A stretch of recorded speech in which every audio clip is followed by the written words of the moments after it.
Nós chegamos agora ao final da nossa breve visão geral dos assuntos relacionados ao final dos tempos e certamente ficaria em falta se eu deixasse de fora pelo menos um pequeno ou simples resumo das várias posições escatológicas que competem entre si pela aceitação nos nossos dias, que geralmente são articulados em termos de como alguém entende o ensino do Novo Testamento do milênio.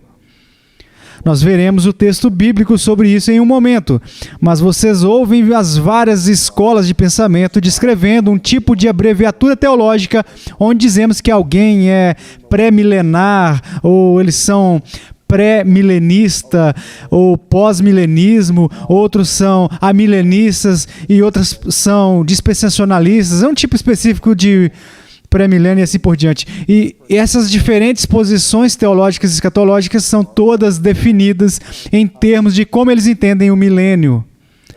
Mas essas questões não são apenas sobre o milênio. Elas representam uma visão totalmente diferente de questões escatológicas, além de como a pessoa entende a questão milenar. Mas vamos dar uma olhada no texto que gerou tanta discussão sobre o milênio. Encontramos no livro de Apocalipse, no capítulo 20, começando no versículo 1. Nós lemos, então vi descer do céu um anjo, tinha na mão a chave do abismo e uma grande corrente. Ele segurou o dragão, a antiga serpente que é o diabo, Satanás, e o prendeu por 1000 anos. Então aqui está a primeira referência ao período de 1000 anos e tem a ver com a ligação ou acorrentamento de Satanás, onde Satanás é mantido em cativeiro de acordo com as imagens aqui da revelação por um período de 1000 anos. Lançou no abismo, fechou e pôs selos sobre ele, para que não mais enganasse as nações até se completarem os 1000 anos. Depois disso, é necessário que ele seja solto pouco tempo. Então, você entendeu a cronologia até agora? Satanás está preso, ele é mantido cativo, ele está no cativeiro sem fundo por 1000 anos e no final desses 1000 anos ele será liberto por um determinado tempo.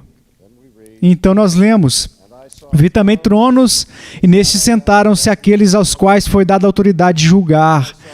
E vi ainda as almas dos decapitados por causa do testemunho de Jesus, bem como por causa da palavra de Deus, tantos quantos não adoraram a besta, nem tampouco a sua imagem, e não receberam a marca na fronte e na mão, e viveram e reinaram com Cristo durante 1000 anos. Os restantes dos mortos não reviveram até que se completasse os 1000 anos. Esta é a primeira ressurreição. Bem-aventurado e santo é aquele que tenha parte na primeira ressurreição.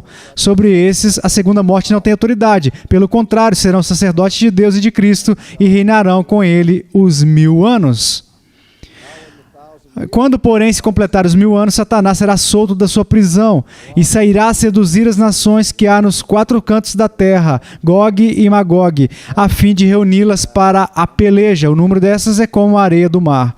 Marcharam então pela superfície da terra e sitiaram o acampamento dos santos e a cidade querida. Desceu, porém, fogo do céu e os consumiu. O diabo, o sedutor deles, foi lançado para dentro do lago de fogo e enxofre, onde já se encontram não só a besta, como também o falso profeta, e serão atormentados de dia e de noite pelos séculos dos séculos.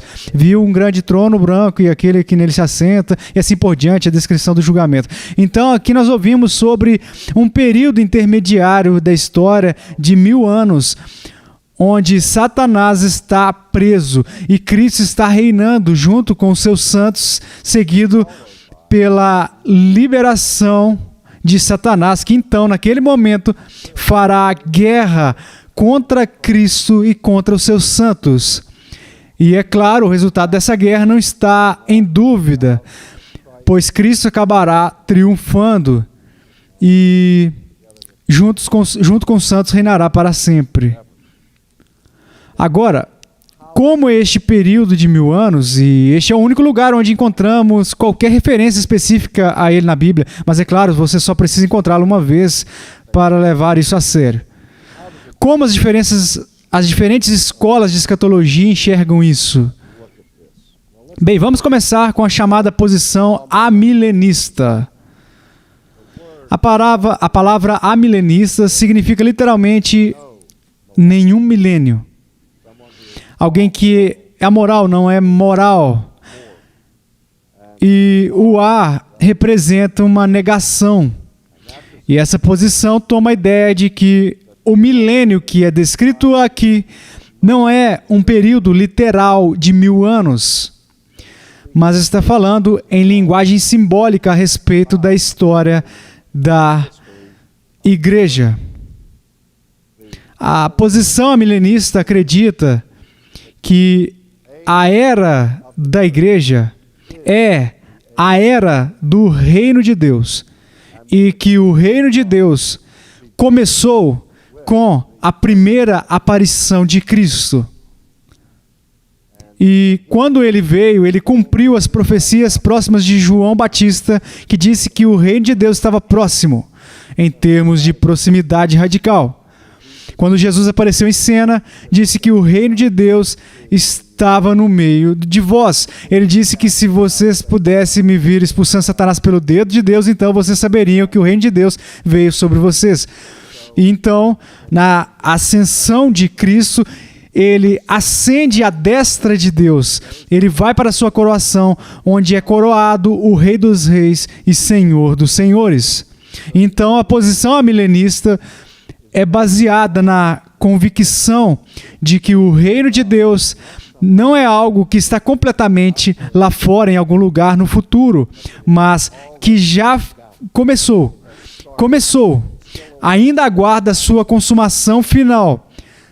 Mas as profecias do Antigo Testamento, que se refere ao futuro de Israel e à redenção total e final de Israel, se referem de acordo com a posição amilenista para a igreja.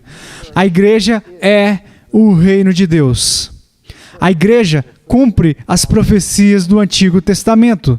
Agora, a igreja inclui gentios e judeus, ambos. A posição amilenista ainda deixaria espaço para um tratamento futuro de Deus com o Israel étnico, com o povo judeu, mas não em uma agenda separada, um programa separado, onde Deus tem um plano redentor para os judeus e outro plano redentor para os gentios. Mas sim, todas as profecias da Bíblia se referem à igreja e ao reino de Cristo, que incluirá tanto judeus como gentios. Agora, também, a posição amilenista acredita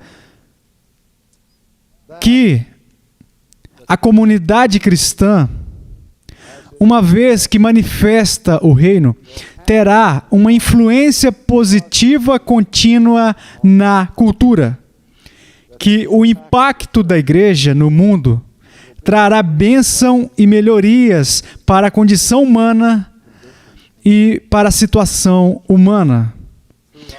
Ao longo da história, haverá uma influência positiva contínua de Cristo e da sua igreja no mundo. João Calvino, por exemplo, ensinou que a tarefa suprema da igreja, entre o seu início e a sua consumação no final dos tempos, é testemunhar o reino invisível de Cristo. Ele disse que a tarefa da igreja é tornar visível o reino invisível. Vocês se lembram de quando Jesus deixou este planeta? A última pergunta que foi feita a ele pelos seus discípulos foi a seguinte: Senhor, restauras agora o reino a Israel? E o que Jesus disse? Ele não disse: quantas vezes eu tenho que dizer que não vai haver um reino para Israel? Não. Ele diz: veja, esses tempos estão nas mãos do Pai. Então ele continua dizendo: mas vocês serão as minhas testemunhas em Jerusalém, na Judéia, em Samaria e até os confins da terra. E a posição milenista seria que eles acreditam que é tarefa da igreja ser testemunhas do reino invisível que já existe. O Senhor Jesus Cristo reina agora. Ele é o Senhor da terra, Ele é o Rei dos Reis. E nós estamos na era do reino, mas o reino não foi consumado. Também, os amilenistas procuram por uma apostasia futura, onde no final dos tempos, a igreja vai se tornar corrupta. Tão corrupta que vai terminar em um estado radical de apostasia, que não tem sido visto neste grau até este ponto na história da igreja. E esta é uma das razões pelas quais muitas pessoas acreditam que nós estamos entrando nas horas finais da história por causa da apostasia generalizada da igreja cristã, que começou com o advento do liberalismo do século XIX, com a sua agenda basicamente de descrença. Em qualquer caso, eles diriam que esta apostasia resultará, então, em um período de grande sofrimento para aqueles que são fiéis a Cristo. E este período de sofrimento será chamado, é o que eles entendem ser a tribulação, em que o anticristo se manifestará no final dos tempos. E os santos terão que suportar grande sofrimento durante este período da obra do anticristo, que perseguirá o povo de Deus. E a igreja não escapará deste período de tribulação por intermédio de algum tipo de pré-tribulação, êxtase. Então, no final deste período, Cristo retornará e triunfará sobre as forças do mal e finalizará sua obra de redenção, que inclui a renovação de toda a criação com os novos céus e a nova terra. Mas tudo isso está acontecendo por um período indefinido de tempo, que não será literalmente 1000 anos, porque a posição amilenista é baseada na suposição de que o milênio realmente começou no Novo Testamento, com o triunfo de Cristo na sua cruz e na ressurreição e na sua ascensão. Então, o reinado de 1000 anos é um período indefinido a partir do momento em que Cristo é inaugurado como rei, até qualquer momento no futuro que ele volte, seja 1000, 2000 anos, 3000 ou 4000 anos, literalmente, que o milênio é simplesmente uma representação simbólica deste parênteses, ou este período provisório. Por outro lado, você tem a forma dispensacional da escatologia pré-milenista, onde a dispensação é que não estamos agora na era do reino, mas nós estamos na era da igreja. E a era da igreja representa um parêntese entre o período da antiga aliança e a vinda do reino. Para o dispensacionalista, a vinda do reino é completamente futura. Esta é uma das coisas que criaram tanta controvérsia sobre o entendimento, por exemplo, ou o ensino de Jesus no Sermão do Monte. Alguns, se não a maioria dos dispensacionalistas clássicos, acreditam que a ética ensinada por Jesus no Sermão do Monte não tem relevância para a igreja contemporânea, mas é um reino ético que só será implementado no final dos tempos, após a volta de Cristo, quando ele estabelecerá o seu reino. Também, a posição do pré-milenismo, como já indiquei, enxerga dois programas distintos na história da redenção, uma para Israel e a outra para a igreja. Então, todas as profecias do Antigo Testamento e muitas das profecias do Novo Testamento sobre, por exemplo, o aparecimento do Anticristo, o homem da iniquidade aparecendo no templo e assim por diante. Os dispensacionalistas buscam um futuro para o povo de Israel, depois que a igreja sair do mundo, onde o templo será reconstruído, os sacrifícios serão reinstituídos e a vontade de Deus, e Cristo virá e converterá os judeus a si mesmo. Mas haverá um plano redentor para os judeus que é distinto do plano redentor da igreja. E a igreja não é o novo Israel. A igreja é uma instituição diferente de Israel. Muitas das profecias do Antigo Testamento que visam a redenção futura de Israel, de acordo com os dispensacionalistas, não são de forma alguma cumpridas na igreja do Novo Testamento, mas elas ainda aguardam seu cumprimento final, enquanto Deus trabalha com os judeus. E como eu disse, o dispensacionalismo busca esse arrebatamento pré-tribulacional e no final haverá um reinado de 1000 anos na época em que Cristo voltar. E de novo será seguido após aqueles 1000 anos a história sobre Satanás. Mas Satanás não terá sido preso até que venha aquele reinado de 1000 anos. Agora, a posição pós-milenista, que difere dessas outras, acredita que a igreja, de novo, é Israel. Eles compartilham essa ideia com a posição milenista, mas que o reino de Deus é um reino de redenção espiritual e não é um programa de transformação terrena ou política. No entanto, a posição dos pós-milenistas de todas as posições é a mais otimista com respeito pela influência da igreja na sociedade, que a influência da igreja na sociedade será transformador. E conforme a grande comissão for bem sucedida, haverá grande bênção no mundo como resultado da proclamação do evangelho e do impacto da igreja. E após 1000 anos, literalmente 1000 anos após isso, Jesus retornará no final do período de 1000 anos com o julgamento final. Então, para a maioria dos pós-milenistas, o reinado de 1000 anos de Cristo ainda não começou, mas será anunciado e manifestará uma grande vitória da influência do cristianismo sobre o mundo.